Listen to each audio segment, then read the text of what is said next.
আসসালামু আলাইকুম রহমতুল্লাহ। এই যে অলিউল্লাহ চলে আসছে চা বাগানে। এই যে রাস্তার এই সাইডেও একটা চা বাগান, পাশে লেচু বাগান, এই সাইডেও একটা চা বাগান। এই একটা রাস্তা,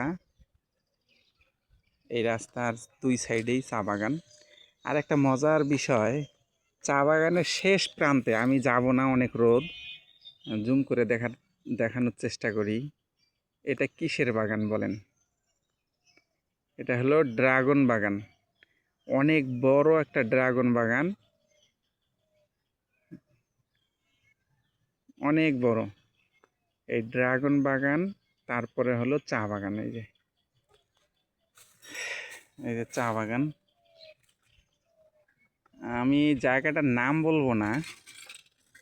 এই জায়গাটা কোথায় আপনারা একটু কমেন্ট বক্সে কমেন্ট করে জানাবেন, যে এটা গেস করেন যে কোথায় এটা হতে পারে, কোথায়। তবে অবশ্যই বাংলাদেশে, আর বাংলাদেশে রংপুর বিভাগে, লালমনিরহাট জেলা। এতটুকু বললাম। এখন আপনারা একটু কমেন্ট করে জানাবেন যে এটা কোন জায়গা। এইখানে আবার দেখেন লেচু বাগান, লেচু, প্রত্যেকটা গাছেই লেচু আছে, আর কিছু গাছের লেচু মানে পেরে ফেলছে। পাশে আবার একটা পেঁপে বাগান, এই যে পেঁপে বাগান। যাই হোক, ঈদের তৃতীয় দিন সম্ভবত, হ্যাঁ, ঈদ হলো বৃহস্পতিবার, শুক্র, শনি, আজকে রবিবার। একদম গ্রামীণ পরিবেশ।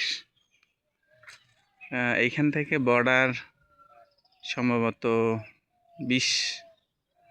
15-20 কিলো হবে।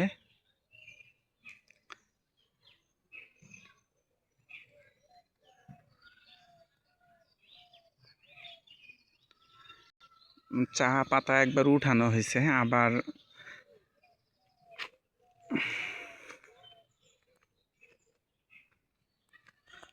কেমন লাগতেছে তোমার? খুব ভালো। হ্যাঁ, ভালো। সালাম দিয়ে দাও সবাইকে, আসসালামু আলাইকুম। সুন্দর করে দাও। আসসালামু আলাইকুম ওয়া রাহমাতুল্লাহ। বারাকাতুহু। সবাইকে ঈদ মোবারক বলে দাও। ঈদ মুবারক। সবার কাছে দোয়া চাও, যে সবাই দোয়া করবেন আমার জন্য। সবাই দোয়া করবেন আমার জন্য। সবাই দোয়া করবেন আমার দুই ছেলের জন্য। বড় ছেলে নানুর বাসায়, তো অনেক গরম, তাই আমরা একটু আসলাম যে একটু চা বাগানটা ঘুরে যাই। একদম গ্রামীণ পরিবেশ, খুব সুন্দর। লোকেশন দিয়ে দিব, চলে আসেন দেখার জন্য। ভালো থাকবেন। আসসালামু আলাইকুম রহমতুল্লাহ।